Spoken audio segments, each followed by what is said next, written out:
नमस्कार, जय हिंद, सत श्री अकाल। कैसे हैं आप लोग? आई होप कि आप सभी लोग बहुत अच्छे होंगे, स्वस्थ होंगे, पढ़ रहे होंगे और रिवीजन कर रहे होंगे।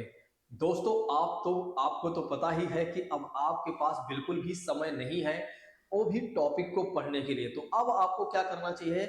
एमसीक्यूज लगाना शुरू कर देना चाहिए, ताकि आपको ये पता चल जाए कि आपने जो पढ़ा हुआ है वो सही पढ़ा हुआ है या नहीं, या किस तरह से आपके एग्जाम में क्वेश्चन पूछे जाएंगे। इससे क्या होगा कि आप अपना इवैल्यूएशन और कैलकुलेशन टाइम पर कर लेंगे, और फिर इसके बाद जो भी चीजें छूट गई होंगी उनको आप रिवीजन कर लेंगे। तो दोस्तों, आइए प्रारंभ करते हैं बिना किसी और बात की चर्चा करते हुए। सीधा आते हैं आज के अपने पहले प्रश्न पर। तो आज का हमारा पहला प्रश्न ये कह रहा है कि कानून के समान, क्वेश्चन में क्या कहा जा रहा है कि कानून के समान संरक्षण वाक्य कहां से लिया गया है। कानून के समान संरक्षण वाक्य को कहां से लिया गया है? पहला ऑप्शन कहता है साथियों अमेरिका, दूसरा ऑप्शन कहता है ब्रिटेन, तीसरा ऑप्शन कहता है कनाडा और चौथा ऑप्शन कहता है ऑस्ट्रेलिया। बड़ा ही प्यारा प्रश्न है, जल्दी से आप जवाब दीजिए। मैं आपको हिंट दे रहा हूं, ये फंडामेंटल राइट्स की बात करते हैं, तो फंडामेंटल राइट्स से एक क्वेश्चन पूछा गया है। और अगर आप याद करें तो समानता के अधिकार की बात की जाती है, या समानता के अधिकार की बात किया गया हमारे फंडामेंटल राइट्स में, और जिसमें कहा गया है आर्टिकल 14 से 18 तक की बात कही गई है, या आर्टिकल 14 से 18 में बताया गया है समानता के अधिकार के बारे में, यानी कि समता के अधिकार के बारे में। और आर्टिकल 14 क्या कहता है? विधियों के समान संरक्षण की बात करता है, या विधि के समक्ष समता और विधियों के समान संरक्षण की बात की गई है। तो ऐसे में अगर आप देखें तो जो ये कानून के समान संरक्षण वाक्य को लिया गया है साथियों, वो कहां से लिया गया है? अमेरिका से लिया गया है।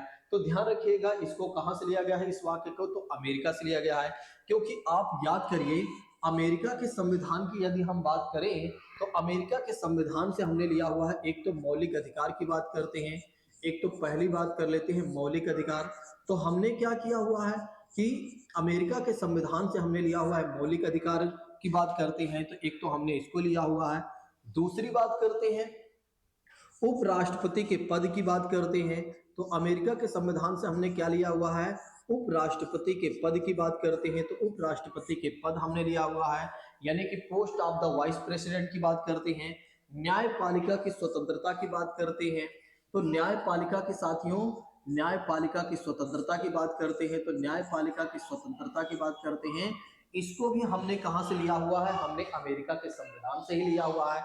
इतना ही नहीं, अगर आप देखें तो राष्ट्रपति को हटाने के लिए जो महाभियोग की प्रक्रिया होती है, राष्ट्रपति को समय से पहले हटाने के लिए जो महाभियोग की प्रक्रिया होती है, उसको भी हमने अमेरिका के संविधान से ही लिया हुआ है।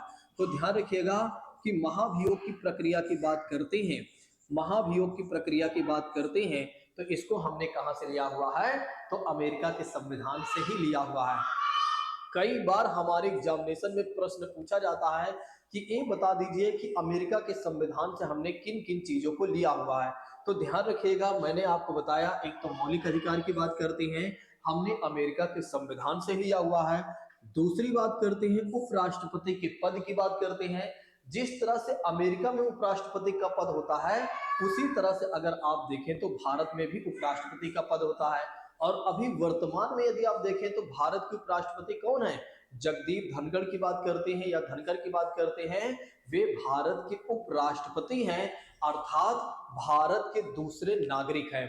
फिर उसके बाद बात कर लेते हैं न्यायपालिका की स्वतंत्रता की बात करते हैं, तो इसको भी हमने यहीं से लिया हुआ है। और राष्ट्रपति को अगर हमें समय से पहले हटाना है, जब वे संविधान का अतिक्रमण करते हैं या संविधान के वायलेंस करने पर यदि उन्हें हमें समय से पहले हटाना है, तो उसके लिए कौन सा प्रोसीजर चलाना पड़ता है? इम्पीचमेंट, यानी कि महाभियोग की प्रक्रिया चलानी पड़ती है। तो साथियों, इसको हमने कहां से लिया हुआ है? तो इस प्रक्रिया को हमने अमेरिका के संविधान से ही लिया हुआ है। तो ध्यान रखिएगा, आप भूलिएगा नहीं। आइए अब हम बात करते हैं इसी के साथ अगले प्रश्न के बारे में। तो साथियों, इस प्रश्न का जवाब आप लोग दीजिएगा, बड़ा ही प्यारा प्रश्न है।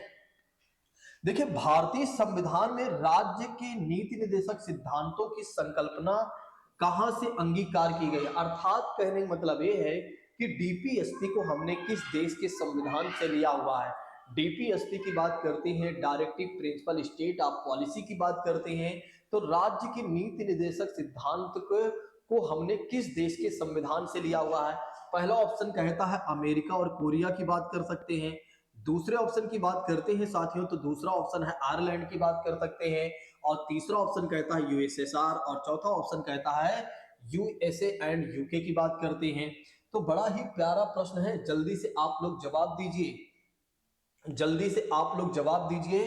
तो दोस्तों जैसा कि बात करते हैं, यहाँ पर क्वेश्चन ये पूछा जा रहा है कि ये बता दीजिए कि राज्य के नीति निर्देशक सिद्धांत को कहां से लिया गया है।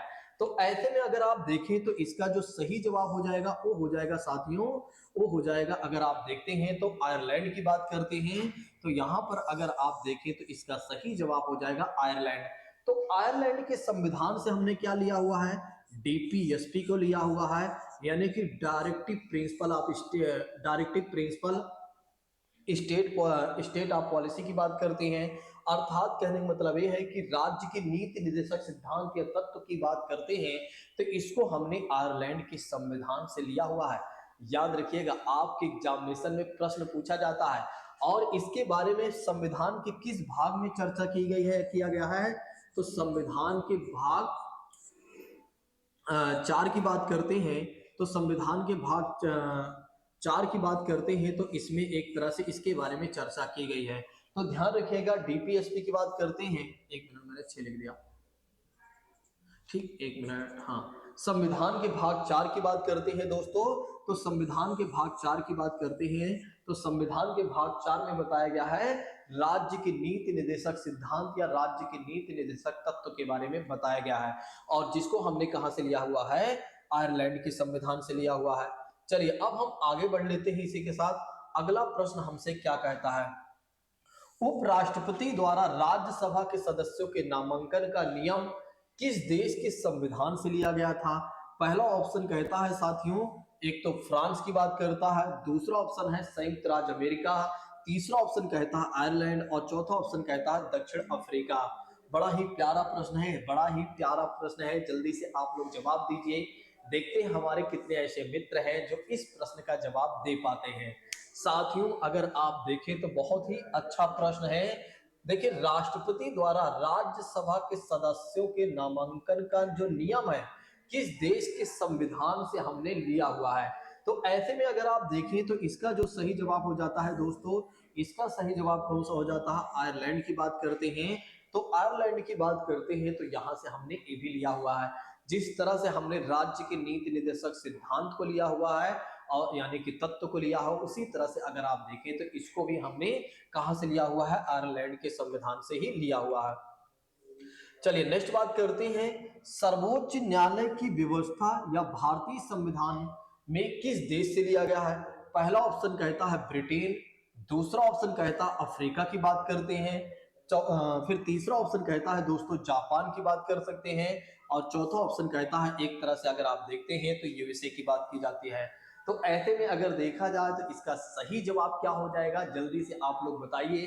अभी ही हमने आपको बताया था कि सर्वोच्च न्यायालय की व्यवस्था भारत के संविधान में किस देश से लिया गया है। बड़ा ही प्यारा प्रश्न है ना, जल्दी से आप लोग बताइए। बड़ा ही अच्छा प्रश्न है। तो इस प्रश्न का जो सही जवाब होने वाला है वो होने वाला है साथियों डी होने वाला है, अर्थात डी ही इसका सही जवाब है। यानी कि कहने का मतलब ये है यूनाइटेड स्टेट ऑफ अमेरिका की बात करते हैं तो अमेरिका से हमने क्या लिया हुआ है? न्यायपालिका की, सर्वोच्च न्यायालय की या न्यायपालिका की व्यवस्था की बात करते हैं या स्वतंत्रता की बात करते हैं, तो साथियों इसको हमने यहीं से लिया हुआ है।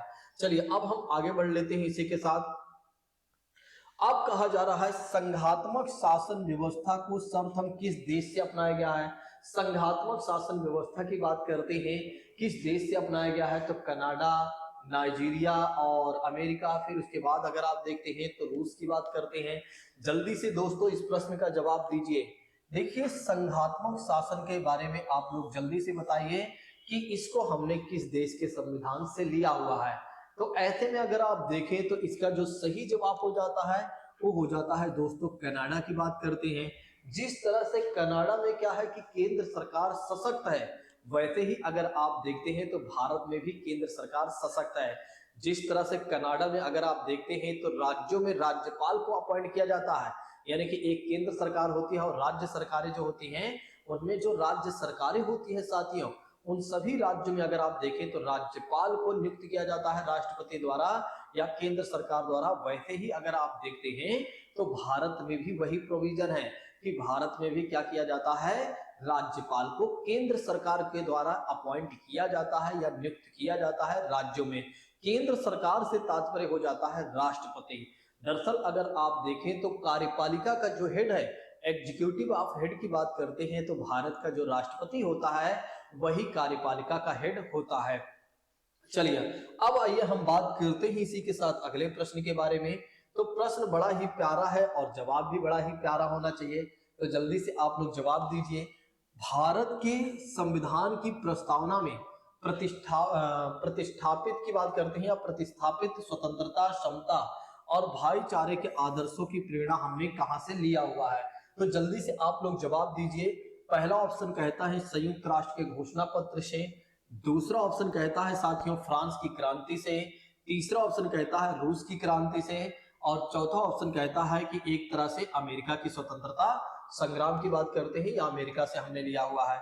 बड़ा ही प्यारा प्रश्न है, जल्दी से जवाब दीजिए कि संविधान की प्रस्तावना में प्रतिष्ठा, स्वतंत्रता और समानता और आदर्श के भाईचारे यानी कि कह सकते हैं बंधुत्व की बात करते हैं, तो इन आदर्शों को हमने कहां से लिया हुआ है या इन सारे बात करते हैं तो वाक्यों को हमने कहां से लिया है या कह सकते हैं शब्दों को हमने कहां से लिया है?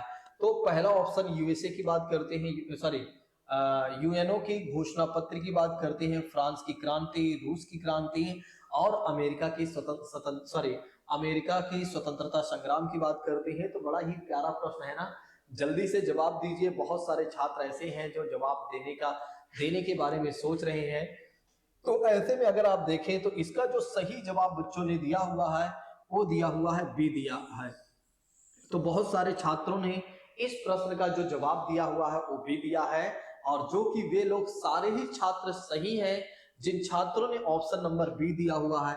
तो ऐसे में अगर आप देखें तो फ्रांस की क्रांति की बात करते हैं तो यहां से हमने अपने संविधान के प्रस्तावना की बात करते हैं, संविधान के प्रस्तावना में हमने लिया हुआ है स्वतंत्रता, समता और बंधुता की बात करते हैं, तो इस क्रांति से हमने लिया हुआ है।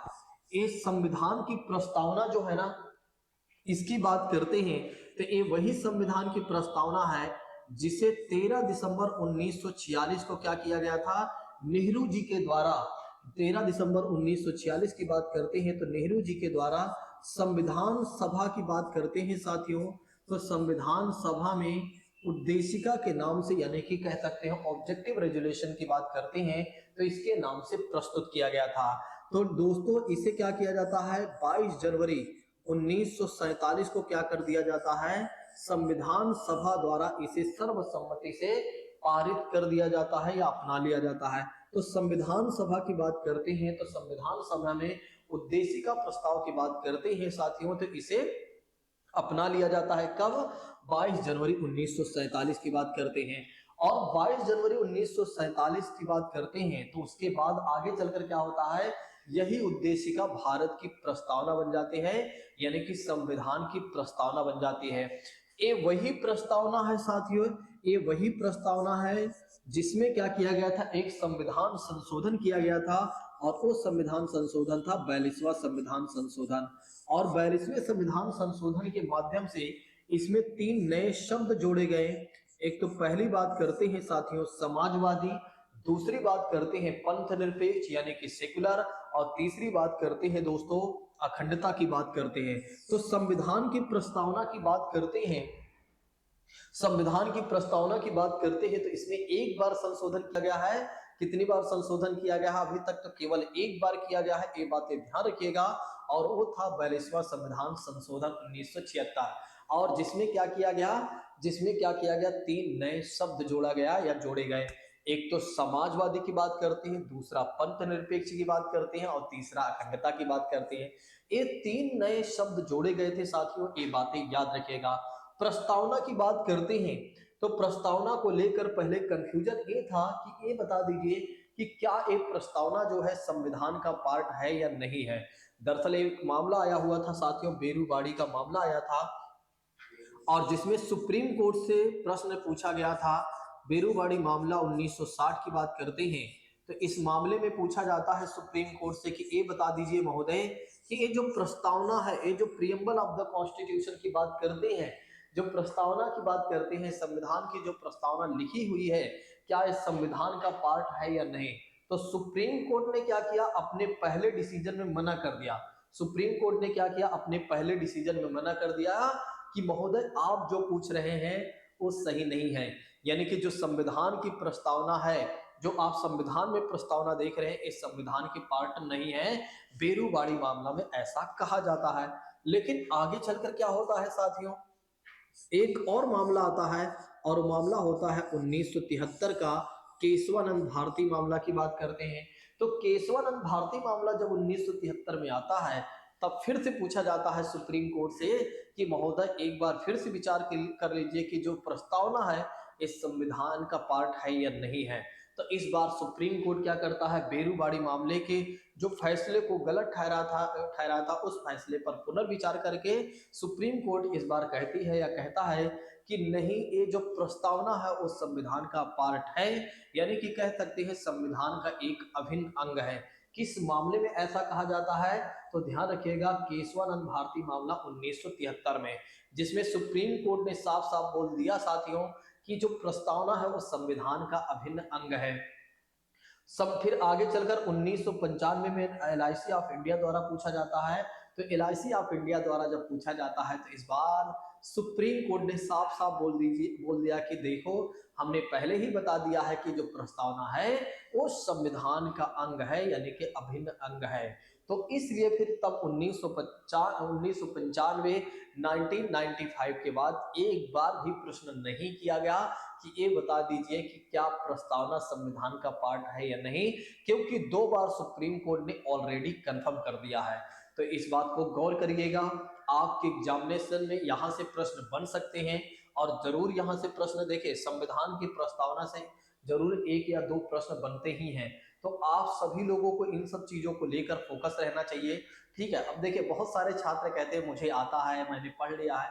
देखिए मैं मानता हूं आपने पढ़ा होगा, आपको आता भी होगा, लेकिन बहुत सारे आज भी कंफ्यूजन आपके अंदर होंगे। अगर आप पूरी वीडियो को देखते हैं तो निश्चित तौर पर आपके अंदर जो कंफ्यूजन होंगी वो सारी की सारी आराम से दूर हो जाएंगी। तो ऐसे में अगर आप देखें तो हमने यहीं पर प्रस्तावना के बारे में भी बहुत सारी चीजें बता दिया। ठीक है, तो चलिए आगे बढ़ते हैं हम इसी के साथ, यानी कि अब हमें अगले प्रश्न की ओर बढ़ना चाहिए। तो ऐसे में अगर आप देखते हैं तो अगला प्रश्न कहता है, भारतीय संविधान की संशोधन की प्रक्रिया किस देश के संविधान से प्रभावित है। यानी कि जो भारत के संविधान में संशोधन होता है दोस्तों, जो भारत के संविधान में संशोधन होता है उस प्रक्रिया को हमने किस देश के संविधान से अपनाया हुआ है। तो भारत के संविधान में संशोधन जो होता है साथियों, थोड़ा सा हम ये जान लेते हैं किस अनुच्छेद के तहत संशोधन होता है। तो अनुच्छेद 368 के तहत। तो अनुच्छेद 368 ये इजाजत देता है संविधान को कि अगर आप आपको किसी भी तरह के संविधान में संशोधन करना है, अमेंडमेंट करना है, तो आप कर सकते हैं। तो ऐसे में अगर आप देखें या कह सकते हैं कि अनुच्छेद 368 संसद को यह पावर देती है कि संविधान में अगर किसी तरह के आप संशोधन करना चाहते हैं तो कर सकते हैं। देखिए संशोधन के 3 प्रोसीजर हैं। एक तो पहली बात करते हैं साधारण बहुमत की बात करते हैं, एक तो पहली बात करते हैं साधारण बहुमत की बात करते हैं। तो संशोधन की बात करते हैं तो संविधान में संशोधन के लिए एक तो पहली बात यह है कि साधारण बहुमत से संशोधन किया जा सकता है सिंपली। दूसरी बात करते हैं दोस्तों विशेष बहुमत की भी बात की जाती है, विशेष बहुमत की भी बात की जाती है। किसकी बात की जाती है, तो अरे एक मिनट, तो दूसरी बात की जाती है तो संशोधन के लिए विशेष बहुमत की भी जरूरत होती है। तो ये बातें आप लोग याद रखिएगा कि कई बार क्या होता है कि कई ऐसी चीजें होती हैं जिसमें विशेष बहुमत की जरूरत पड़ती है। तो ये बातें ध्यान रखिएगा। संविधान में संशोधन के लिए अनुच्छेद 368 संशोधन की जो इजाजत देता है उसके 3 टाइप है। एक तो साधारण बहुमत के माध्यम से आप कहीं पर संशोधन कर सकते हैं, दूसरा विशेष बहुमत के माध्यम से आप क्या कर सकते हैं, संशोधन कर सकते हैं, और तीसरी बात करते हैं तो विशेष बहुमत प्लस विशेष बहुमत की बात करते हैं, विशेष बहुमत का मतलब मेजोरिटी की बात करते हैं, और प्लस साथ ही साथ अगर आप देखते हैं तो आधे राज्यों की सहमति की बात करते हैं, या आधे से अधिक राज्यों की क्या होनी चाहिए, सहमति होनी चाहिए, तभी आप क्या कर सकते हैं, संशोधन कर सकते हैं। देखिए यहाँ कहने का मतलब ये नहीं है कि तीनों प्रोसीजर को किसी एक में ही फॉलो करना पड़ेगा, नहीं, किसी एक, जहां पर भी संशोधन करना है इन तीनों में से किसी एक प्रोसीजर को फॉलो करके संशोधन करना होगा। और ये क्या होता है, डिपेंड करता है कि कहां पर किस तरह के संशोधन किया जा रहा है। अभी मैं संविधान संशोधन नहीं पढ़ा रहा हूं, नहीं तो मैं आपको बताता कि किन किन चीजों में साधारण बहुमत की आवश्यकता पड़ती है, और कहां पर विशेष बहुमत की आवश्यकता पड़ती है, और कहां पर विशेष बहुमत प्लस आधे राज्यों की सहमति या आधे से अधिक राज्यों की सहमति की जरूरत पड़ती है। लेकिन ये बातें आपको गौर करना होगा कि संविधान में अगर संशोधन करना है तो उसके लिए क्या होता है कि अनुच्छेद 368 यह इजाजत देता है संसद को कि हाँ आप संविधान में संशोधन कर सकती हैं या कर सकता है, ठीक है, संसद। तो ऐसे में अगर आप देखें तो पहला ऑप्शन यहाँ पर संशोधन की प्रक्रिया को हमने किस देश के संविधान से लिया हुआ है, पहला ऑप्शन कहता है ऑस्ट्रेलिया की बात करते हैं, दूसरा ऑप्शन कहता है दोस्तों इटली की बात करते हैं, और फिर उसके बाद है दक्षिण अफ्रीका की बात करते हैं, फिर उसके बाद है कनाडा की बात करते हैं। बड़ा ही प्यारा प्रश्न है कि बताइए आप लोग कि अगर संविधान में संशोधन करना है, अगर संविधान में संशोधन करना है तो ये जो संशोधन की प्रक्रिया आप देख रहे हैं इसको हमने किस देश के संविधान से लिया हुआ है, किस देश के संविधान से लिया हुआ है। तो आपने देखा कि जैसा कि बात करते हैं ऑस्ट्रेलिया की बात की गई है, इटली, दक्षिण अफ्रीका, कनाडा की बात करते हैं। तो साथियों इसका सही जवाब क्या हो जाएगा, इसका सही जवाब हो जाएगा दक्षिण अफ्रीका की बात करते हैं। तो दक्षिण अफ्रीका से हमने संविधान संशोधन की प्रक्रिया को लिया हुआ है। बहुत सारे छात्रों ने एक तरह से इसका जो सही जवाब दिया हुआ है वो दिया हुआ है साथियों सी दिया हुआ है। तो बहुत सारे छात्रों ने इसका सही जवाब क्या दिया हुआ है, सी दिया हुआ है, जो कि वे लोग बिल्कुल राइट है। चलिए अब हम बात करते हैं इसी के साथ अगले प्रश्न के बारे में। प्रश्न बड़े ही अच्छे हैं, अगर आप लोग पूरे प्रश्न को देख लेते हैं तो निश्चित तौर पर आपके एमसीक्यूज के साथ साथ बहुत जो स्टैटिक पार्ट्स है वो भी कंप्लीट हो जाएंगे। तो ऐसे में अगर आप देखें तो क्वेश्चन में ये कहा जा रहा है कि महोदय ये बता दीजिए कि भारतीय संविधान की कौन सी विशेष व्यवस्था है जिसको हमने इंग्लैंड से लिया हुआ है। बड़ा ही प्यारा प्रश्न है ना, तो जवाब दीजिए फिर। पहला ऑप्शन कहता है कि संघीय प्रणाली की बात करते हैं, दूसरा ऑप्शन कहता है मूल अधिकार की बात करते हैं, तीसरा ऑप्शन कहता है न्यायपालिका की बात करते हैं, और चौथा ऑप्शन कहता है संसदीय प्रणाली की बात करते हैं। अब ऐसे में इस तरह के प्रश्न आपके गलत नहीं होने चाहिए। अगर ऐसे भी प्रश्न आपके गलत होते हैं तो मान के चलिए आपकी तैयारी बहुत अच्छी तो नहीं है, लेकिन हाँ थोड़ा बहुत तो अच्छी है ही, हम मान सकते हैं। तो आप सभी लोगों से मैं एक ही बात कहना चाहूंगा कि आप लोग क्या करिए, हमारे द्वारा जो क्लासेस शेयर की जा रही हैं वे सारी क्लासेस को देखते चलिए। मैं गारंटी लेता हूं कि अगर कोई छात्र मेरी हर एक क्लास को फॉलो करके जाता है तो उसके प्रश्न उसके एग्जाम में तो गलत नहीं होंगे, ठीक है, कहीं ना कहीं एक तरह से उसके जो आंसर होंगे बिल्कुल राइट होंगे, ठीक है। तो इसलिए मैं उन सभी छात्रों से कहना चाहूंगा कि वे लोग क्या करें, हर एक छात्र क्या करें, हमारे द्वारा जितनी भी वीडियो शेयर की जाए वे सारी वीडियोज को आप लोग देख लीजिएगा। तो इसका जो सही जवाब हो जाएगा, इसका जो सही जवाब हो जाएगा साथियों वो हो जाएगा संसदीय प्रणाली की बात करते हैं तो इसको हमने कहां से लिया हुआ है, ब्रिटेन के संविधान से लिया हुआ है, यानी कि इंग्लैंड के संविधान से लिया हुआ है। देखिए इंग्लैंड के संविधान से हमने संसदीय प्रणाली को लिया हुआ है, जिसमें आप देखते हैं संसद के द्वारा ही क्या होता है कि एक तरह से नए कानून को बनाए जाते हैं और साथ ही साथ पुराने कानून में संशोधन किया जाता है। और संसद हमारे यहाँ अगर आप देखें तो जिस तरह से ब्रिटेन में व्यवस्था की गई है वैसे ही अगर आप देखते हैं तो भारत में भी व्यवस्था की गई है।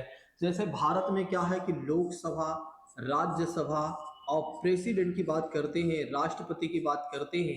जिस तरह से भारत की, जिस तरह से ब्रिटेन में व्यवस्था है वहां पर तो राष्ट्रपति नहीं बल्कि उनके स्थान पर राजा या रानी होते हैं, लेकिन भारत में अगर आप देखें तो राष्ट्रपति होते हैं। और राष्ट्रपति जो होता है साथियों, राष्ट्रपति जो होता है हमारे देश में निर्वाचित होता है, और वहां पर जो राजा और रानी होते हैं उनका जो पद होता है वंशानुगत होता है, ठीक है। इंग्लैंड से हमने एक और चीजें लिया हुआ है, इस बात को भी ध्यान रखिएगा, वो है एकल नागरिकता का प्रावधान। तो एकल नागरिकता के प्रावधान की बात करते हैं साथियों, तो इसको हमने कहाँ से लिया हुआ है? इंग्लैंड से लिया हुआ। अर्थात कहने का मतलब ये है कि एकहरी नागरिकता की बात करते हैं तो जिस तरह से इंग्लैंड में है उसी तरह से भारत में है। जैसे अगर कोई व्यक्ति भारत से इंग्लैंड से आता है तो बताता है कि मैं इंग्लैंड से हूँ या मैं एक तरह से ब्रिटेन से हूँ, उसी तरह से अगर कोई व्यक्ति भारत से किसी दूसरे देश में जाता है तो क्या बताता है कि मैं एक भारतीय हूँ, मैं एक इंडियन हूँ। तो ऐसे में अगर आप देखें तो एकल नागरिकता के प्रावधान को भी हमने इंग्लैंड से ही लिया हुआ है। अच्छा, एक और खास बात बता देता हूँ। नागरिकता जो होती है दोस्तों वो दो प्रकार की होती है। या कह सकते हैं कि नागरिकता हाँ कह सकते हैं, यही कोई दिक्कत नहीं है। तो नागरिकता में दो प्रकार है, एक तो एकल नागरिकता है, दूसरी दोहरी नागरिकता है। देखिए एकल नागरिकता तो आप समझ गए होंगे, लेकिन दोहरी नागरिकता आपको समझ में नहीं आई होंगी हो सकता है। दोहरी नागरिकता से तात्पर्य ये हो जाता है जहां पर डुअल सिटीजनशिप चलती होगी दोस्तों। जैसे कि अमेरिका की बात करते हैं, अमेरिका में एक तो सेंटर की बात करते हैं तो उसकी नागरिकता लेनी ही पड़ती है, और उसमें जिस देश के आप होंगे उस देश की भी नागरिकता को आपको लेना पड़ेगा। तो साथियों अगर आप देखें तो हमने आपको एकल नागरिकता और दोहरी नागरिकता के बारे में बता दिया है। दोहरी नागरिकता के रूप में आप एग्जाम्पल को याद रखेंगे अमेरिका के संविधान के बारे में, और एकल नागरिकता की बात करते हैं तो इंग्लैंड को आपको ध्यान रखना है। इसी के साथ हमें बात करना होगा अगले प्रश्न के बारे में। तो अगला प्रश्न कहता है कि भारतीय संविधान का कौन सा लक्षण आर्य संविधान से अनुप्रेरित है? देखिए, शब्दों को बदलकर आपसे प्रश्न पूछा जा रहा है, और आप ऐसे ही प्रश्न क्या कर देते हैं, कई बार गलत कर देते हैं। तो ऐसे में अगर आप देखें तो पहला ऑप्शन कहता है दोस्तों, वो है राज्य के नीति निर्देशक सिद्धांत की बात करते हैं, राज्यसभा में सदस्यों के मनोनयन की बात करते हैं, राष्ट्रपति के निर्वाचन की प्रक्रिया, और मौलिक अधिकार। बड़ा ही प्यारा प्रश्न है ना। अब आप देखिए कि यहाँ पर आर्य संविधान लिखा गया, क्या लिखा गया है? आर्य संविधान से कौन सी चीजें यहाँ पर, कौन से उसके लक्षण से अभिप्रेरित है, या कह सकते हैं कि एक तरह से इसके उसके लक्षण दिखाई दे रहे हैं। तो अगर आप देखें तो आर्य से तात्पर्य हो जाता है कि आयरलैंड के संविधान की बात कर रहा है। किसकी बात कर रहा है? तो आयरलैंड के संविधान की बात कर रहा है। और आयरलैंड, तो अब आप समझ गए होंगे कि आयरलैंड के संविधान से हमने क्या लिया हुआ है? राज्य के नीति निर्देशक सिद्धांत को लिया हुआ है। अर्थात कहने का मतलब ये है कि इसका जो सही जवाब हो रहा है वो हो रहा है साथियों, पहला हो रहा है। तो ध्यान रखिएगा, राज्य के नीति निर्देशक सिद्धांत की बात करते हैं तो इसको हमने या इसके जो लक्षण है वो आर्य संविधान से दिखते हैं या उससे मिले जुले हुए हैं। आइए अब हम बात करते हैं इसी के साथ अगले प्रश्न के बारे में। तो इस प्रश्न का भी जवाब देने का प्रयास कीजिएगा। मुझे लगता है कि मेरे हर एक छात्र इस प्रश्न का जवाब दे पाएंगे, क्योंकि बहुत सारे छात्रों ने अभी तक बहुत सारे प्रश्नों का जवाब दिया हुआ है। यदि आप नए हैं तो चैनल को जरूर सब्सक्राइब कर लें, यदि आप पुराने हैं तो दूसरों को भी शेयर कर दीजिएगा। बहुत सारे मित्र जो हमारे हैं वे क्या करते हैं, प्रश्नों का जवाब देते हैं। उन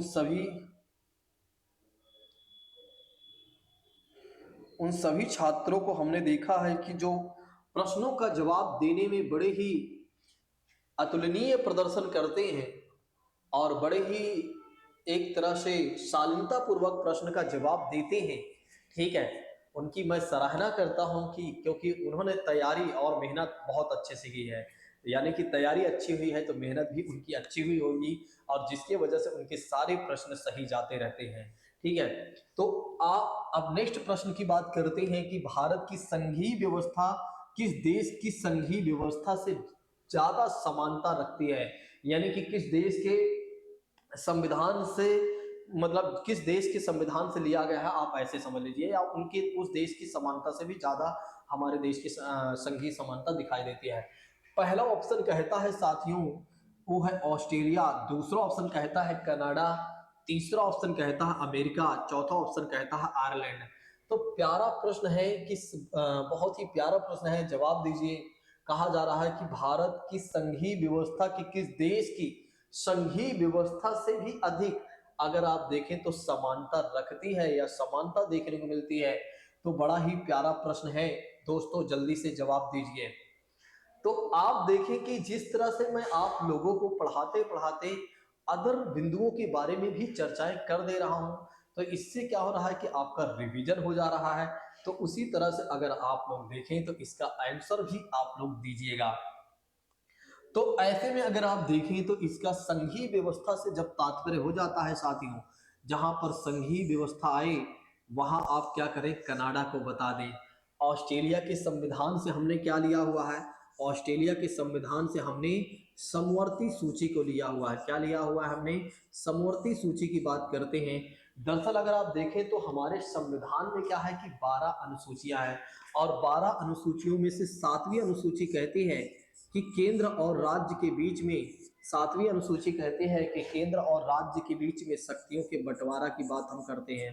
तो 7वीं अनुसूची में क्या कहा गया है कि केंद्र सरकार और यानी कि सेंट्रल और स्टेट गवर्नमेंट की बात करते हैं, तो इनके शक्तियों की बंटवारा की बात करती है। तो कहती है कि 7वीं अनुसूची दोस्तों किसमें 3 सूची है। एक तो पहली बात करते हैं संघ सूची है, और दूसरी बात करते हैं साथियों, तो दूसरी बात कौन सी है, तो दूसरी सूची कौन सी है, तो राज्य सूची की हम बात कर सकते हैं। तो दूसरी कौन सी है, राज्य सूची। और तीसरी सूची की बात करते हैं, तो तीसरी सूची कौन सी है, तो आप तो जानते ही होंगे, समवर्ती सूची की बात करते हैं तो समवर्ती सूची है। तो ऐसे में अगर आप देखें तो संघ सूची से तात्पर्य हो जाता है कि यूनियन सूची, यूनियन लिस्ट की बात की जाती है, और जिसके अंतर्गत केंद्र सरकार ही नियम बनाती है साथियों। तो अगर केंद्र सरकार को किसी भी तरह के नियम बनाने हैं तो उसको कहाँ बनाना होगा साथियों, तो संघ सूची के अंतर्गत बनाना होगा या संघ सूची में बनाना होगा। दूसरी बात करते हैं राज्य सूची की बात करते हैं। किसी भी राज्य को एक तरह से अपने लिए, अपने राज्य के अंदर कोई कानून या नियम बनाना है तो उसे अपने राज्य सूची में ही बनाना होगा, ठीक है, जो उसके विषय हैं।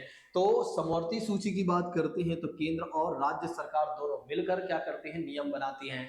और जहां पर क्या होता है, राज्य सरकार भी नियम बनाए हो और केंद्र सरकार भी अगर उस पर नियम बना देती है, तो केंद्र सरकार के जो नियम होते हैं दोस्तों, या होता है नियम जो होता है एक तरह से प्रभावी माना जाता है, यानी कि ज्यादा पावरफुल माना जाता है, ठीक है। तो ये बातें याद रखिएगा। तो 7वीं अनुसूची की बात करते हैं तो जिसमें शक्तियों के बंटवारा की बात की गई है, और किसके शक्तियों के बंटवारा, केंद्र और राज्य सरकारों की शक्तियों के बंटवारा की बात की गई है या किया गया है कि किसके पास कितनी शक्ति होनी चाहिए। और ये 3 शेड्यूल यानी 3 लिस्ट का नियम याद रखिएगा, आपके एग्जामिनेशन में दोस्तों क्वेश्चन पूछा जाता है या पूछे जाते हैं। आप कनाडा की बात करते हैं तो समझ ही गए होंगे, संघीय व्यवस्था की बात की जाती है। अमेरिका की बात करते हैं तो स्टार्टिंग में ही मैंने बता दिया है कि मौलिक अधिकार को हमने यहीं से लिया हुआ है। न्यायपालिका की स्वतंत्रता या व्यवस्था की बात करते हैं, और उपराष्ट्रपति के पद की बात करते हैं, और राष्ट्रपति पर महाभियोग की प्रक्रिया को भी हमने अमेरिका के संविधान से ही लिया हुआ है। आयरलैंड की बात करते हैं तो यहाँ से हमने राज्य के नीति निदेशक सिद्धांत की बात करते हैं, या डीपीएसपी की बात करते हैं तो इसको हमने यहीं से लिया हुआ है। तो आप देखिए कि कैसे चारों ऑप्शन से हमने कई सारे प्रश्न आपको बता दिया है। तो ऐसे में अगर आप देखें तो कितना बेहतर तरीके से मैंने सारी चीजों को यहाँ पर आपको सिखा दिया है, ठीक है, यानी कि सिखा दिया हूँ। चलिए अब आइए बात करते हैं इसी के साथ अगले प्रश्न के बारे में।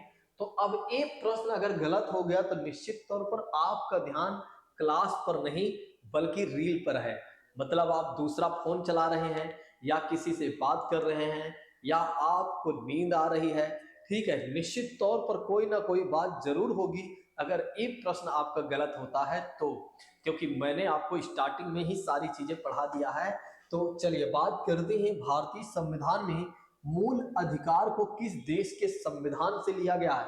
अगर आप सो रहे हैं तो उठ जाइए, अगर आपका मन नहीं कर रहा है पढ़ने का तो पढ़ना शुरू कर दीजिए, क्योंकि आपके पास समय बिल्कुल भी नहीं है। ये तो आप जान ही चुके होंगे कि 17 और 18 का आपका एग्जाम है, और 17 और 18 फरवरी को कहीं ना कहीं आपका एग्जाम है।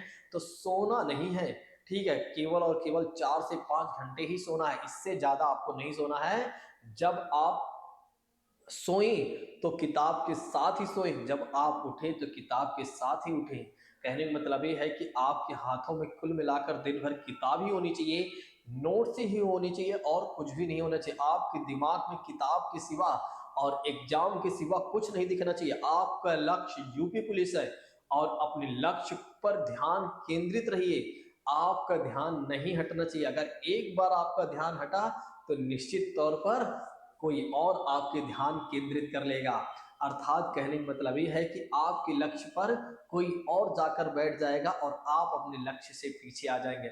आपको तो पता ही होगा कि बहुत सारे छात्रों ने इसमें फॉर्म भरा हुआ है। कम से कम कोई बोलता है 30 लाख 50 लाख तक शायद छात्र बोलते हैं कि इसमें फॉर्म पड़ा हुआ है।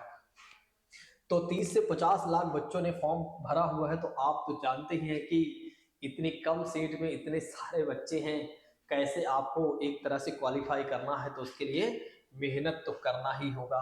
पहला ऑप्शन कहता है सोवियत संघ, दूसरा ऑप्शन कहता है यूके, तीसरा ऑप्शन कहता है संयुक्त राज्य अमेरिका और चौथा ऑप्शन कहता है इनमें से कोई नहीं।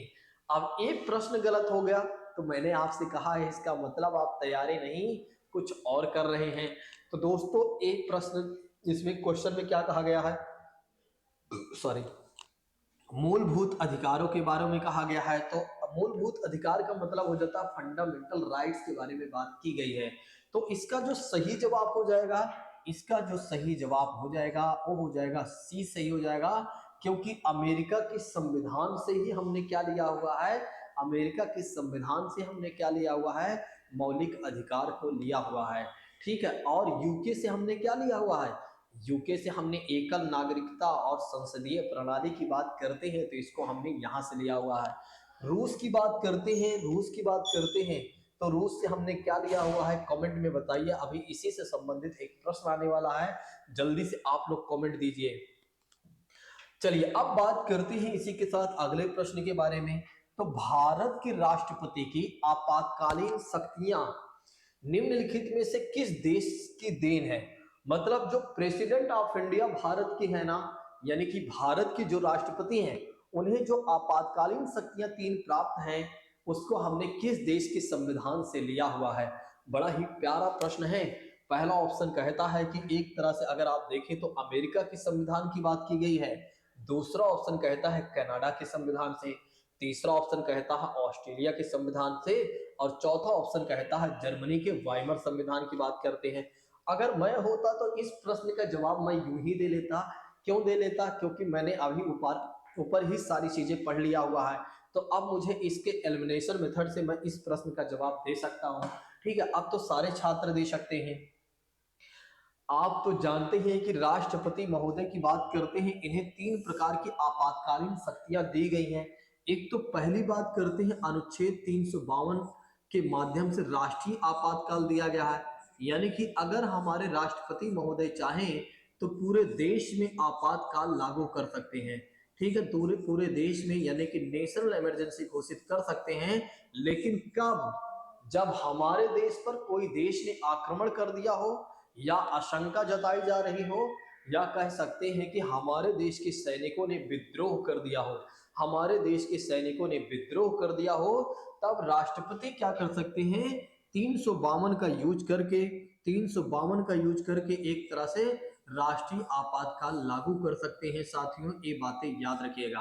ठीक है, एक तो पहली बात ये हो गई। दूसरी बात करते हैं आर्टिकल 356 की बात करते हैं, जहां राष्ट्रीय आपातकाल की बात नहीं बल्कि राष्ट्रपति शासन, और राष्ट्रपति शासन से तात्पर्य हो जाता है कि प्रेसिडेंट रूल की बात हम करते हैं, राष्ट्रपति शासन की बात करते हैं, तो यानी कि प्रेसिडेंट रूल की बात करते हैं जो किसी राज्य में या किसी राज्य के विशेष क्षेत्र में लागू होता है, राष्ट्रपति शासन। इसका यूज कब करते हैं राष्ट्रपति महोदय, तो इसका यूज तब करते हैं जब कोई राज्य सरकार या कोई राज्य की जो मतलब एक तरह पूरा राज्य कह सकते हैं संविधान के अनुसार, यानी कि कॉन्स्टिट्यूशन ऑफ इंडिया की बात करते हैं कि उसके अनुसार ना चल रहा हो। जब कोई राज्य या राज्य की सरकार की बात करते हैं संविधान के अनुरूप काम ना कर रही हो, तब फिर क्या होता है, राज्यपाल के उस राज्य के राज्यपाल की सिफारिश पर राष्ट्रपति क्या करते हैं, अनुच्छेद 356 का यूज करके प्रेसिडेंट रूल लागू कर देते हैं। अर्थात कहने का मतलब ये है कि राज्य सरकार जो होती है शक्ति विहीन हो जाती है और वहां पर राष्ट्रपति का शासन हो जाता है। और राष्ट्रपति उस समय अपने शक्तियों का प्रयोग स्वयं न करके राज्यपाल को दे देते हैं, क्योंकि राष्ट्रपति के द्वारा ही राज्यपाल को अपॉइंट किया गया होता है। तो राज्यपाल को शक्ति दे देते हैं और राज्यपाल क्या करता है, उस राज्य को पूरी तरीके से अच्छे से चलाता है जब तक उस राज्य में राष्ट्रपति शासन लागू होता है। उसके बाद बात करते हैं आर्टिकल 360 की बात करते हैं, तो आपातकालीन शक्तियों की बात हम कर सकते हैं, सॉरी वित्तीय आपातकाल की बात कर सकते हैं। किसकी बात कर सकते हैं, तो वित्तीय आपातकाल की बात कर सकते हैं। वित्तीय आपातकाल का मतलब तो आप जानते ही होंगे, फाइनेंशियल इमरजेंसी की बात करते हैं। जब हमारे देश में पैसों की बहुत ज्यादा कमी हो जाती है, जब हम बहुत ज्यादा एक तरह से क्राइसिस में आ जाते हैं, तब क्या क्या क्या किया जाता है कि एक तरह से अगर आप देखें तो वित्तीय आपातकाल घोषित किया जाता है, यानी कि ने फाइनेंशियल इमरजेंसी घोषित किया जाता है। लेकिन हमारे देश की सबसे खास बात यह है साथियों, हमारे देश की सबसे खास बात यह है कि एक बार भी फाइनेंशियल इमरजेंसी नहीं घोषित किया गया है, ये बातें याद रखिएगा। एक और बात मैं यहाँ बता देता हूँ कि भारत में पहली बार राष्ट्रीय आपातकाल यानी 352 का यूज तब किया गया जब भारत में धोखे से चाइना ने भारत पर आक्रमण कर दिया। 1962 की बात करते हैं। 1962 में पहली बार नेशनल इमरजेंसी घोषित किया गया हमारे देश में। ये वाला क्वेश्चन आपके एग्जाम में बन सकता है, स्टैटिक पार्ट है, तो ध्यान रखिएगा कि 1962 में पहली बार नेशनल इमरजेंसी घोषित की जाती है या किया जाता है। एक और बात ध्यान रखिएगा मेरे प्रिय साथियों, राष्ट्रपति शासन की बात करते हैं तो भारत का वो कौन सा ऐसा राज्य है जहां पर सबसे पहले राष्ट्रपति शासन लागू किया गया था, एक क्वेश्चन ही बन जाता है। तो याद रखिएगा पंजाब, भारत का वो राज्य पंजाब, सिंध, गुजरात, मराठा, द्राविड़, उत्कल, बंग की बात करते हैं तो पंजाब में पहली बार 356 का यूज किया गया था।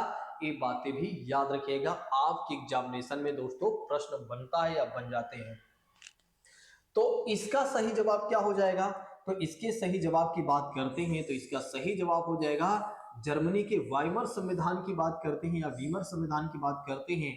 तो यहां से हमने राष्ट्रपति के आपातकालीन शक्तियों को लिया हुआ है। बहुत सारे छात्रों ने इस प्रश्न का जवाब दिया और जो कि वे छात्र सही भी हैं। ठीक है, फटाफट आंसर आप लोग ऐसे ही दिया करें।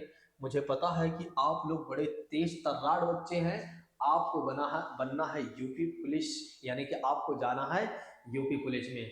आप पुलिस वालों तो आप जानते हैं कितना तेज तर्राट होते हैं। ठीक है, किसमें तेज होते हैं बताइए, आप लोग किसमें तेज होते हैं। तो अगर एक तरह से अगर आप देखें तो आपको तो जानते हैं, रहने देते हैं, ये बातें किसी से छुपी नहीं है और शायद हमने अभी बता दिया। अच्छा, बहुत सारे छात्र तैयारी इसलिए कर रहे हैं कि इंतकाम पूरा करने के लिए कि अब तुम मेरा देखोगी, हाँ, इंतकाम के लिए। कुछ छात्र ये सोच रहे हैं कि मेरी शादी अच्छी हो जाएगी, कुछ छात्र ये सोच रहे हैं कि एक बार पुलिस बन जाने दो ना, फिर बताता हूँ पड़ोसियों की हालत खराब करके रख दूंगा। ठीक है, लेकिन ये सब मत सोचिए, आप अपने लक्ष्य की ओर केंद्रित रहिए। ठीक है, बन जाएंगे तब भी आप कुछ नहीं कर पाएंगे किसी का। आप ये मत सोचिए कि आप पुलिस बन जाएंगे तो आप कुछ भी कर सकते हैं। आप एक कांस्टेबल मात्र बनेंगे, एक आईएएस भी आप बन जाते हैं तब भी आप कुछ नहीं कर पाएंगे। हमारे देश में क्या है कि संविधान यानी कि कह सकते हैं विधि का शासन है, कानून का शासन है। यहाँ पर किसी व्यक्ति और यहाँ किसी व्यक्ति का शासन नहीं है, बल्कि यहाँ शासन जो है कानून का शासन है। और हमारे देश में कानून की नज़र में हर कोई जो है समान है, चाहे ऊंच हो, नीच हो, गरीब हो, अमीर हो। ठीक है, तो इसलिए आप ये सब बातें छोड़कर अपने जीवन को आगे बढ़ाइए, फालतू के चक्कर में मत रहिए कि आप ये बन जाएंगे तो क्या कर लेंगे। ठीक है, ये सब कहने वाली बातें हैं। इंतकाम को छोड़िए, अपने जीवन को आगे बढ़ाइए, यानी कि अपने लक्ष्य को आप प्राप्त कीजिए, एक सही उद्देश्य से आप जाने के बारे में सोचिए। मैंने हमेशा इस बात को एक तरह से फोकस किया है कि पुलिस की नौकरी पाना या पुलिस को एक नौकरी की तरह नहीं बल्कि सेवा के रूप में आप देखिए, सेवा करने के भाव से आप पुलिस की नौकरी की तैयारी करिए, निश्चित तौर पर आपका सिलेक्शन हो जाएगा। अगर आप बहुत सारे उद्देश्य लेकर पीछे से चल रहे हैं तो समझ लीजिए आप बहुत ज्यादा परेशान हो सकते हैं। हमारे संविधान में मूल अधिकार के किस संविधान से प्रेरित किया गया है, ऐसे प्रश्नों को हमने कई बार देख लिया तो बार बार चर्चाएं नहीं होनी चाहिए। बात करते हैं कि भारतीय संविधान में मूल कर्तव्य की बात करते हैं तो इसको हमने किस देश के संविधान से लिया है? पहला ऑप्शन कहता है फ्रांस, दूसरा ऑप्शन कहता है पूर्व सोवियत संघ, तीसरा ऑप्शन कहता है आयरलैंड की बात करते हैं, और फिर उसके बाद है अमेरिका का संविधान। तो बड़ा ही प्यारा प्रश्न है, बहुत सारे छात्र इस प्रश्न का जवाब देने के बारे में सोच रहे हैं, तो जल्दी से दोस्तों इस प्रश्न का जवाब दीजिए। हाँ, प्रश्न ए है कि मूल कर्तव्य फंडामेंटल ड्यूटीज को हमने किस देश के संविधान से लिया हुआ है? तो जल्दी से दोस्तों इस प्रश्न का जवाब दीजिए, जल्दी से इस प्रश्न का जवाब दीजिए। अगर मेरे छात्रों की बात करते हैं तो वे मेरे सारे छात्र जो इस समय लगातार मेहनत कर रहे हैं उन सभी छात्रों ने इस प्रश्न का जवाब दिया हुआ है, वो दिया हुआ है बी। और जिन छात्रों ने बी दिया हुआ है वे लोग बिल्कुल राइट हैं, कोई गलत नहीं काट सकता है। तो ऐसे में अगर आप देखें तो जो मौलिक कर्तव्य की बात करते हैं, यानी कि भारत के नागरिक होने के नाते जो हमारे कर्तव्य है उसको कहां से लिया गया है? उसको लिया गया है दोस्तों रूस के संविधान से लिया गया है। देखिए, पूर्व सोवियत संघ से तात्पर्य हो जाता है यूएसएसआर, यानी कि रूस की बात करते हैं। अभी मैंने बताया था कि आप लोग बताइएगा आगे इस तरह के प्रश्न आने वाला है। चलिए मैं आपको बता देता हूं, दरअसल अगर हम इसके बारे में बात करते हैं तो हमारे मूल संविधान में ये नहीं था, तो इसे क्या किया गया? संविधान के भाग 4A में जोड़ा गया। किसमें जोड़ा गया? संविधान के भाग 4A में जोड़ा गया, ठीक है। और किस संविधान संशोधन के तहत इसे जोड़ा गया था? तो 42वां संविधान संशोधन अधिनियम 1976 की बात करते हैं, तो 42वां संविधान संशोधन अधिनियम 1976 के माध्यम से इसे जोड़ा गया। लेकिन एक समिति थी दोस्तों, और उस समिति की सिफारिश पर इसे जोड़ा गया था। अब देखो समिति नहीं याद आ रही है, हाँ स्वर्ण सिंह समिति, हाँ स्वर्ण सिंह समिति की बात करते हैं तो स्वर्ण सिंह समिति के सिफारिश पर इसे जोड़ा गया था। याद रखिएगा कि मूल कर्तव्य के बारे में, तो स्वर्ण सिंह समिति की सिफारिश पर मूल कर्तव्य को जोड़ा गया था, ठीक है। और मूल कर्तव्य को किसमें जोड़ा गया था? संविधान के भाग 4A की बात करते हैं और 51A की बात करते हैं तो इसमें जोड़ा गया था। तो संविधान के भाग 4A और 51 की ए की बात करते हैं तो इसमें जोड़ा गया था। अभी वर्तमान में हमारे पास कुल कितने मूल कर्तव्य हैं? तो अभी वर्तमान में हमारे पास 11 मूल कर्तव्य है, यानी फंडामेंटल ड्यूटीज हैं। लेकिन जब जोड़ा गया था तब हमारे पास कुल कितने मूल कर्तव्य थे?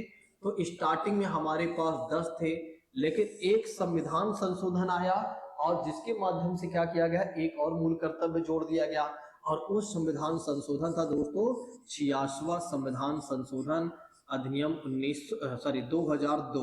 तो 86वां संविधान संशोधन अधिनियम 2002 की बात करते हैं तो इसके माध्यम से क्या किया गया था? इसके माध्यम से क्या किया गया? संविधान के 11वां मौलिक कर्तव्य इसे बना दिया गया था, और कहा गया एक माता पिता होने के नाते आपका कर्तव्य बनता है कि आप 6 से 14 वर्ष तक के बच्चों को कम से कम शिक्षा जरूर प्रोवाइड कराएं, ठीक है। 6 से 14 वर्ष तक के बच्चों को शिक्षा जरूर प्रोवाइड कराएं, क्योंकि ये आपका मौलिक कर्तव्य है, यानी कि फंडामेंटल ड्यूटीज है। एक और बात मैं बता देता हूं, फंडामेंटल ड्यूटीज जो है ये क्या है? गैर न्यायोचित है। गैर न्यायोचित का मतलब ये हो जाता है, अगर कोई व्यक्ति फंडामेंटल ड्यूटीज का पालन नहीं कर रहा है तो आप सुप्रीम कोर्ट और हाई कोर्ट नहीं जा सकते हैं। न्यायालय में जाकर ये नहीं कह सकते भैया ये नहीं पालन कर रहा है, या एक तरह से मौलिक कर्तव्य का पालन ये नहीं कर रहा है, तो सुप्रीम कोर्ट को क्या करना चाहिए? उसे सजा देना चाहिए। नहीं, सुप्रीम कोर्ट में आप नहीं जा सकते हैं, इसलिए गैर न्यायोचित कहा गया है। और जिसे न्यायोचित की बात करते हैं तो जब उसको फोर्सफुली सुप्रीम कोर्ट या हाई कोर्ट की बात करते हैं तो उसके द्वारा लागू करवाया जा सकता है, जैसे फंडामेंटल राइट्स की बात करते हैं, ठीक है। तो ये बातें याद रखिएगा। तो आपने देखा कि मूल कर्तव्य में जितनी भी महत्वपूर्ण बातें थी वो सारी बातें हमने आपके साथ यहीं पर साझा कर दिया, ठीक है। अब आप लोग देखिए कि एक एक चीजों को मैंने पढ़ाया और बहुत अच्छे तरीके से आपको मैंने समझा दिया है, ठीक है। और एक एक जो महत्वपूर्ण बातें थी उनके बारे में भी मैंने आपको अवगत करा दिया है। अब हमारे ख्याल से एक दो प्रश्न और कर लेना चाहिए, फिर इस चैप्टर को कंप्लीट कर देना चाहिए यहीं पर। फिर हम आर्टिकल 1 से लेकर 4 तक की कहानियों को आगे देखेंगे। भारतीय संविधान के द्वारा प्रदत्त मौलिक अधिकारों के स्थगन संबंधी कार्यपालिका के अधिकारों को किस देश के संविधान से लिया गया है? फ्रांस, आयरलैंड, जर्मनी, अफ्रीका की बात करते हैं। तो जल्दी से दोस्तों इस प्रश्न का जवाब दीजिए ठीक है। तो भारतीय संविधान द्वारा मौलिक अधिकारों के स्थगन मतलब कब मौलिक अधिकार स्थगित हो जाता है, तो कार्यपालिका के अधिकारों को किस देश के संविधान से लिया गया है। कार्यपालिका से तात्पर्य हो जाता है सरकार कब मूल अधिकारों को स्थगित कर देती है, स्टॉप भी कर देती है। तो दोस्तों अगर आप देखें तो इसका जो सही जवाब हो जाएगा वो हो जाएगा जर्मनी हो जाएगा। दरअसल अगर आप देखें तो जब भारत में क्या होता है, आर्टिकल 352 का यूज हो जाता है, तो मौलिक अधिकार 20-21 को छोड़कर बाकी सारे मौलिक अधिकार क्या हो जाते हैं, स्टॉप्ड हो जाते हैं। ठीक है, जब राष्ट्रीय आपातकाल घोषित किया जाता है राष्ट्रपति द्वारा। ठीक है, तो याद रखिएगा, आप लोग भूलिएगा नहीं। इसी के साथ हमें बात कर लेना चाहिए अगले प्रश्न के बारे में। संयुक्त राज्य अमेरिका के संवैधानिक आदर्शों पर भारतीय संविधान में कौन कौन सी व्यवस्था शामिल की गई है। ठीक है, मुझे लगता है कि चलो देखते हैं। संघीय शासन व्यवस्था, मौलिक अधिकार, स्वतंत्र और निष्पक्ष न्यायपालिका की बात करते हैं या न्यायिक पुनरावलोकन की बात करते हैं इसके, और फिर उसके बाद है डी की बात करते हैं, तो उपरयुक्त सभी। बड़ा ही प्यारा प्रश्न है दोस्तों, और इस प्रश्न का भी जवाब दे दीजिए। आप तो जान ही गए होंगे कि इसमें दो बातें हैं, एक तो मौलिक अधिकार सही है और ए सही है। जब दो सही दिख रहे हैं तो तीसरा भी इसी के अंतर्गत आ जाएगा, इसलिए ऑप्शन नंबर हमें डी लगाकर आगे बढ़ देना चाहिए, मतलब बढ़ जाना चाहिए। तो इसका जो सही जवाब हो जाएगा डी सही हो जाएगा, भूलिएगा नहीं। ठीक है, अब तो फिर वही बातें बार बार आएंगी आगे चलकर। चलो एक और देख लेते हैं। तो भारतीय संविधान के निर्माण में कौन सर्वाधिक गंभीर रूप से निर्माण में सर्वाधिक गंभीर प्रभाव निम्नलिखित में से किसने छोड़ा हुआ है। भारत सरकार अधिनियम 1935, ब्रिटेन का संविधान, संयुक्त राज्य अमेरिका, आयरलैंड का संविधान। बड़ा ही प्यारा प्रश्न है, जवाब दीजिए। देखिए ये प्रश्न जवाब देने में आपको बिल्कुल भी संकोच नहीं करना चाहिए। देखिए भारत सरकार अधिनियम 1935 की बात करती है तो हमारे संविधान में सबसे ज्यादा अगर किसी का प्रभाव है तो हमारे संविधान की बात करते हैं तो सबसे ज्यादा अगर हमारे संविधान में किसी का प्रभाव है तो वो है भारत सरकार अधिनियम 1935।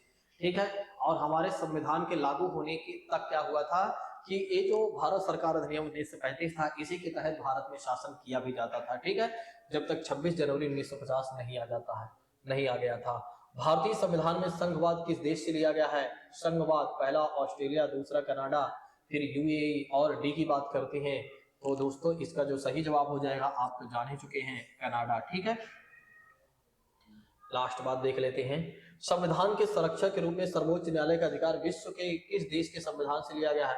स्विट्जरलैंड, कनाडा और अमेरिका और इंग्लैंड की बात करते हैं। दोस्तों जल्दी से जवाब दीजिए, बड़ा ही प्यारा प्रश्न है, तो जल्दी से आप लोग जवाब दीजिए। बहुत सारे छात्र जवाब देते हैं और मैंने देखा है कि उनका जवाब भी सही होता है।